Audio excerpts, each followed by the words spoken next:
women's 1500 was today. Women's marathon was this morning.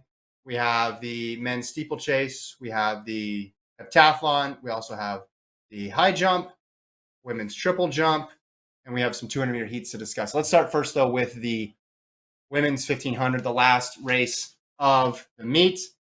I was confident Faith Kipyegon would win. So confident, in fact, I said if Faith Kipyegon lost, I would run all out to the streets of Eugene for the amount of time that the winner ran, which I estimated somewhere around 3 minutes and 50 seconds, which if you saw me trying to catch my flight, no, that would be a tough feat. But I don't need to do it. Why? Faith Kipyegon delivered again. Gordon, this went fast from the gun. Fast. Did not expect it. And it wasn't Faith who was doing it either. Right. They wanted to run the kick out of her. The Ethiopians did, led by Gudaf Sagai, up there, really making a hard charge up front. And it didn't work. It did not work. They went out 203 through 800. There was a group of 4 that broke away. It was 2 completely separate races. There was so much daylight between the first group and then the chase pack. I thought at one point, said, this pace is so quick, there's going to be a medalist from that backpack. I don't know. Did you feel that way? That they would fall in enough hard times up front that someone would come up and make a move? The race played out how I thought it was going to happen. I just didn't think 3 women would all be able to, like 2 women with Faith would be able to handle, 1,400 of those meters. Yeah. But they were able to. They were able to handle the majority of it. Laura Muir, they were all able to just stay in there. They weren't going to beat Faith, but they were able to do it for medals. They were basically putting themselves in it, getting themselves a chance to medal. The rest of the field was kind of like, hey, maybe I should have risked it. Maybe I should have gone. Do you think any of those others in the back of that, that second group, like the Sinclair Johnsons, the, Jessica Halls, should have tried to do what Laura Muir did and try to hold on? I think it would have been just physically tough for them. Some people are not able to run that style and hang on. I think they could have been worse for them. They could have finished, in last place or something. I think they did the best strategy for them. It's just 352.9, 354.5, 355.2.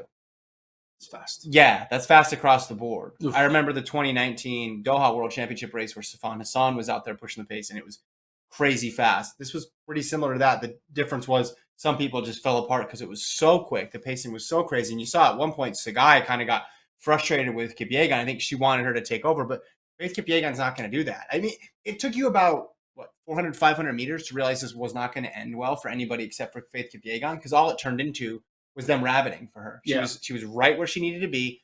She withstood that early surge. Obviously, she covered all of it, and it was just like, I'm going to wait until 400, 300 to go. I'm going to make my move. And it was night, basically. You said on the pre-podcast, which we do, an Instagram live from like 8:05 up into the podcast, we ran into Seb Coe. Seb Coe made a cameo appearance. So check out the Instagram on the ITV. But you said when we were talking about Faith Kipyegon, you referred to her as the greatest miler ever.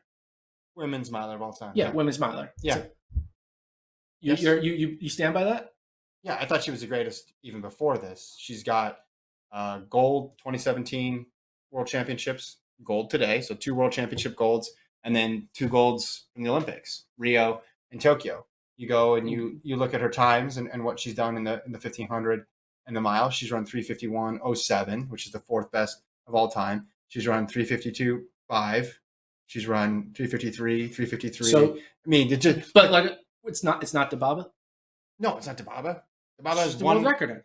She's got one global medal. Well, one gold medal. She's got the world record. She has the fastest time ever. I don't care. You don't care about the world record? 1 second. Dababa is only 1 second faster all time, and Faith Kipyegon has 4 gold medals. It's not close. Faith Kipyegon is the greatest women's miler of all time, and we're seeing it right now. And she's just adding to her legacy every time she steps on the track and takes whatever the field brings to her. She just takes it and spins it right back, and it's like, that's fine. Give me your fast pace. Give me your slow pace. Doesn't matter. I'm gonna handle all of it. I'm gonna win again and again. DH wants to know, what was Kipyegon's reaction time? Was it over or under 0.1? I mean, they got out pretty quick. It was definitely over 0.1. Otherwise, we would be having another discussion. But it was ridiculous. Yeah, I mean, Gonzaga about a world record, but 1 1,500-meter gold medal. 4 is greater than 1. This isn't complicated. That's not complicated, but 350 is faster than 350. Right. But too. we're not really going to have a discussion about the world record holder in every event being the greatest of all time, are we? Is that how? No, I'm just trying to play a great podcast partner and that was be a good. devil's advocate. Great, wonderful. Let's talk about some other results in that race, though, because you had Sagai and Muir get the medals. Hailu got 4th. Inoue of Poland was 5th, and then Sinclair Johnson 6th, Jessica Hall 7th, and then Corey McGee in 10th for the U.S. It just was a tough race when the thing gets blown open that early in the race. Yeah, you know, you don't really. It's kind of like it's also mentally frustrating because then like, oh, there's no chance I'm ever going to even be in the conversation for a medal in the final 300. Like the race was over, their medal chances were just like gone right away, and so then you have to like recalibrate. Now you're like, all right, I'm going to run an all-out 1500 for the difference between a 5th place or an 8th place finish. Yeah, and that kind of changes your mindset. So for Sinclair, she got 6th. Still great, impressive. Nicole Hawker was 6th in the men's 1500 last year, wasn't he? At the Olympics, yeah. So back-to-back milers for the U.S. finishing in the top 6, pretty cool there. And Corey McGee making another final. This wasn't a race for McGee or Johnson to medal in. They're not what Laura Muir is. There was an era when you would go to the championships and a 1500 would be tactical. Yeah. And then anybody could win and you can take advantage of it. This is not that era for women's 1500 meter running. Whether or not it's Kipyegon, whether or not it's Hassan, whether or not it's Sagai, they're not going to lay back. Yeah. It's just not going to happen. And I think the men are going to do something similar. The men have been doing something similar. Maybe not as aggressive because it's hard to imagine what more aggressive would be. You'd have 6 DNFs if it got any more aggressive because people would just be stopping and curling up in a little ball on the track. But they're just not. Faith Kipyegon's not going to cede the territory of I'm the best 1500 meter runner to find out who's the best 800 meter runner with a 700 meter jog before it. She's too smart for that. She's not going to do it. Do you think the men's race is going to play out in a similar fashion? Yeah. So I don't think it's going to be as extreme in terms of the pace. But look at who you have in there who likes to push the pace. So let's just assume Kerr doesn't based on his, I'm just going to, sit and kick. But he is a guy who will push the pace. Kipyegon, Kipsang, Cheruiyot, Stuart McSwain, for sure. So you have 4 guys. You mean Ingebrigtsen? Who did I say? Kipyegon. Is Kipyegon, is she doubling back around the men's 1500? They better watch out if she is. let me try that again. Ingebrigtsen, Kipsang, Cheruiyot, McSwain all like to push the pace.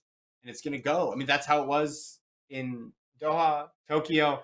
We're in this new era of 1500 meter running internationally at championships where they're not waiting. Now, again, is it possible that it's tactical because something gets screwed up?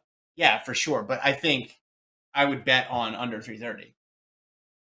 Yeah. I mean, that's how it's looking. Yeah. We're seeing it here on the women's side. I can see it happen on the men's side.